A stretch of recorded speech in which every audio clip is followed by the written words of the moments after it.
Magandang araw ng Miyerkules po mga bayang karerista. Magbibigay na po tayo ng tip at impormasyon para sa araw na to, July 9, 2025. Tara!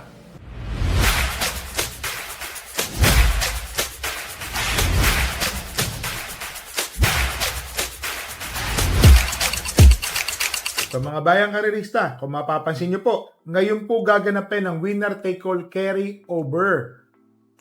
Napahirapan po tayo noong nakaraang linggo. Noong nagdaang linggo na lang. Oho. 3,645,924.86 at meron pong pentapekta carryover na 13,081.83 pesos. Yan o Pakita ko lang po ang ating kopya, mga bayang karalista.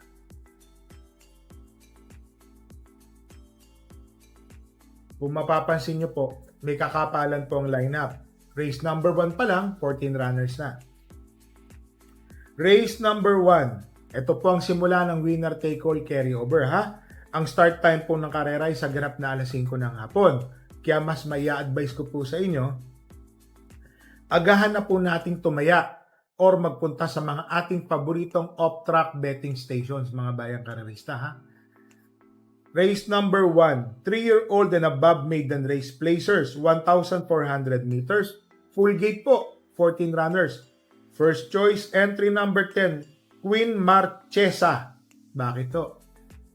Parati po itong consistent in the money. May takbo po ito nung unang-una ata or pangalawa na iwan.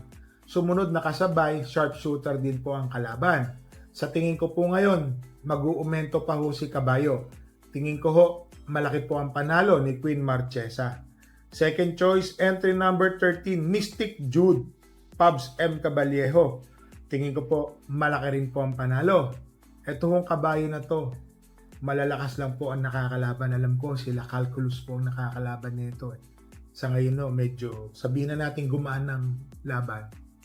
Tingin ko, malaki po ang panalo. Lalo na yung mga nasisigundahan nito, natitimbangan. Kagaya ni Deputy Miss Chip. Yan po yan. So, naglagay po ako ng third choice. Entry number 4, Cerveza.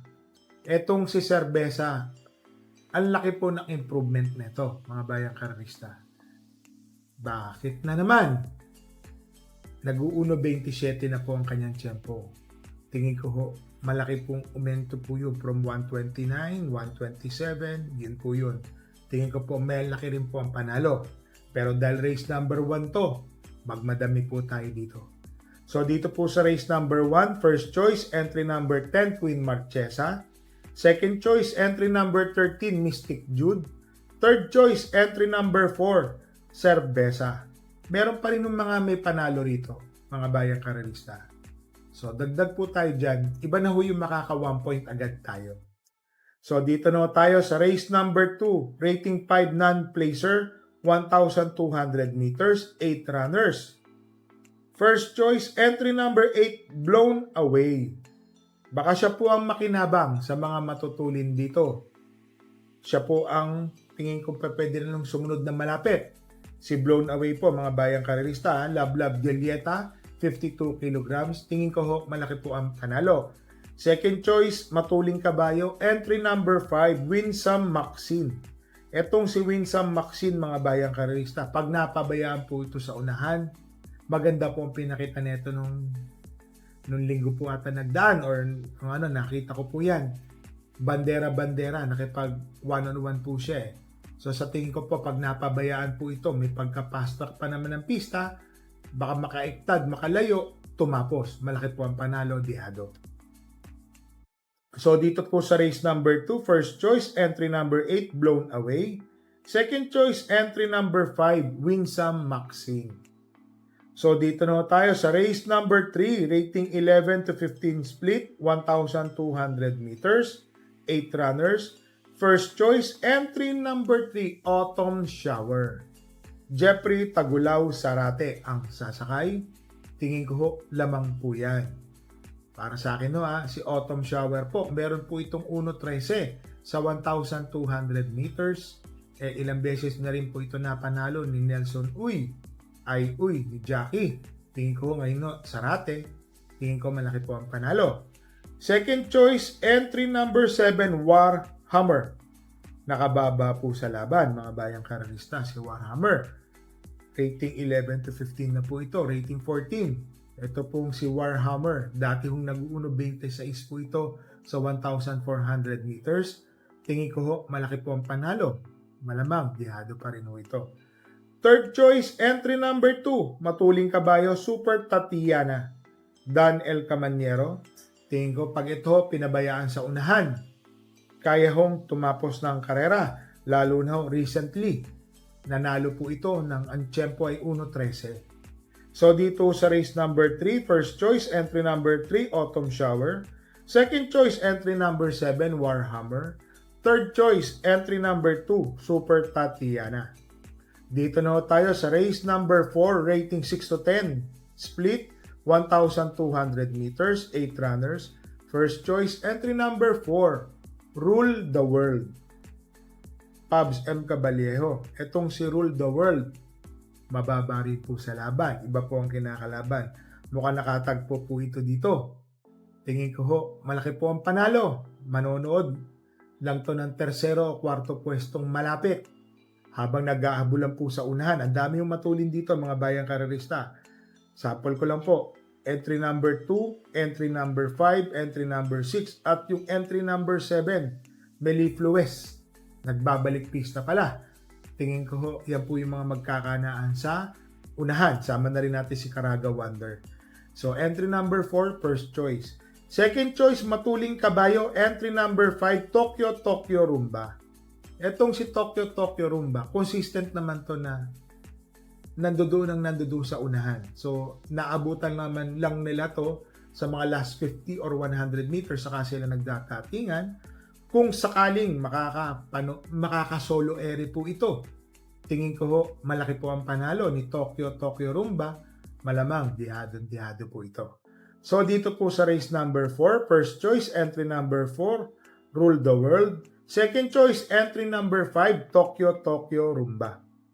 Dito na tayo sa race number 5, 1,200 meters, rating 5 split placers, 8 runners.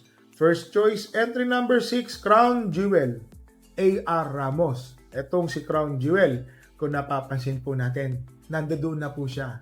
Nasa kwarto-quinto pwestong malapit. Sa tingin ko ho, malaki po ang panalo ni Crown Jewel. Second choice, entry number 3, Masayang Tunay. Balita ko ho dito, mataas talaga ang lahi niya itong kabayo na to.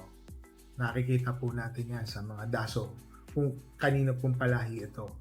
So, nakababa na po ito sa rating 5 placers, mga bayang karerista. May mga takbo po ito na may katulinan po ito. Nakakasabay po sa erehan ng malalakas pa ang nakakalaban. So, sa ngayon po, mababa rin po ito sa laban. Tingin ko ho, may panalo po ito. Naglagay po ako ng third choice. Entry number 7, Street Queen. Etong si Street Queen, mga bayang karerista, always in the money. Bakit po sinabing ganon? Segundo, tersero, kwarto, nandoon po siya karate. Lahat po ng kanyang takbo. Tingin ko ho, malaki rin po ang i-improve neto ngayon po. So, dito po sa race number 5, first choice, entry number 6, Crown Jewel. Second choice, entry number 3, Masayang Tunay. Third choice, entry number 7, Street Queen. Mahirap po to ha, kaya po ako napapaganon. Meron pa hong mga may panalo rito. Sa race number 5, kayo na pong bahala magdagdag mga bayang karerista. So dito na tayo sa race number 6. Dito po gaganapin ang Pentapecta carryover na 13,081.83 pesos. 8 runners po ito, rating 6 to 10 split, 1,200 meters. Entry number 5, King Hans, JB Hernandez, 57 kilograms. Pag-aari po ni Boss Hans and Madam Maring LABD. Tingin ko ho, malaki po ang panalo. Lalo na nung nakaraan, ang lakas po na naging laban. Segundo po siya. Ngayon no, tingin ko, malaki talaga ang panalo. Para sa akin po, sa mga nagtitipid, pwede rin ho itong solohe. Pero dahil carryover, kailangan po natin maglagay ng second choice. Entry number 7, Limon Sudan Falls. Isa pa rin ho ito sa mababa sa laban. Nag-1:13 din po ito sa distansyang 1,200 meters. pansama po yan. Tingin ko malaki din po ang panalo. So dito po sa race number 6, first choice, entry number 5, King Hans. Second choice, entry number 7, Limon Sudan Falls. Dito na tayo sa race number 7, rating 11 to 15, 8 runners, 1,200 meters. Lahat po ata ito may mga panalo, mga bayang karerista ha. First choice, entry number 5, Grand Majesty, A.R. Villegas. Itong si Grand Majesty, baka isa po ang makapanood sa naghahabulan sa unahan. Tingin ko ho, malaki po ang panalo ni Grand Majesty, mga bayang karerista.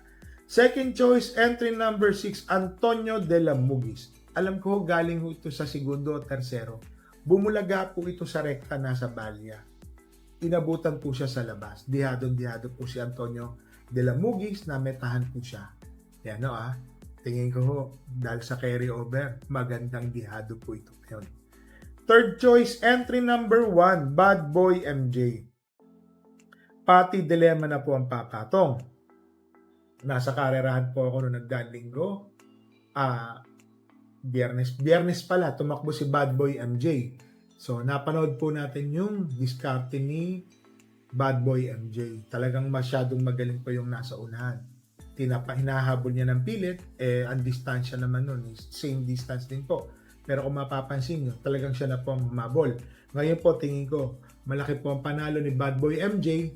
Kasi marami rin matulin dito, kagaya po ni Super Spunky, Hang Loose, Golden Jaraywa. Baka magkapahirapan po yung tatlo sa unahan. Bad Boy MJ watching on 4th na po yan, or 5th position. So mga bayang karerista, dito po sa race number 7, first choice, entry number 5, Grand Majesty. Second choice, entry number 6, Antonio de la Mugis. Third choice, entry number 1, Bad Boy MJ. So mga bayang karerista, hindi muna po tayo magsha-shoutout ngayon. So yung sinasabi po natin, yung may mga questions po kayo, i-post nyo lang po and then i-screenshot namin. Sasagutin naman po natin yan. Yung mga tanong nyo po na yan, mga bayang karerista. Ngayon wala po tayong kabayang tatakbo ngayong araw ng Miyerkules at Biyernes. Na-out po na-out. Regal na-out. Tapos si Doña Chichay, plano ko po. Talaga, Sabado-Linggo na lang, or ngayon, Sabado-Linggo na lang sila, kasama na po dyan si Hills Magic at saka si Bonnie Avenue. So sana matuloy po sila ngayong darating na Sabado-Linggo. So mga bayang karerista, papakita ko lang po ulit ang ating kopya ha. Makapal po. Mahirap ang race number 1, race number 5, race number 3, 1, 3, 4, 5, and 7 para sa akin po. Kasi sa race 1, kailangan po makapuntos agad tayo. So mga bayang karerista, parati po kayo naming nire-remind, hindi lang po ako, pati mga kaibigan ko, parati ko po sinasabi sa inyo, bet small, win big, bet big, lose big. Ganyan po talaga ang karera. Kung di po natin kursunado manaya ngayong araw ng Miyerkules, sa Biyernes, may Sabado-Linggo pa namang darating din. Magdala po tayo ng payong at tubig na mainom. Nag-uulan po sa bandang hapon, mga bayang karerista ha. Always stay safe po tayong lahat. Sa mga bayang karerista, happy racing po sa inyo lahat and stay safe po sa inyong pangangarera.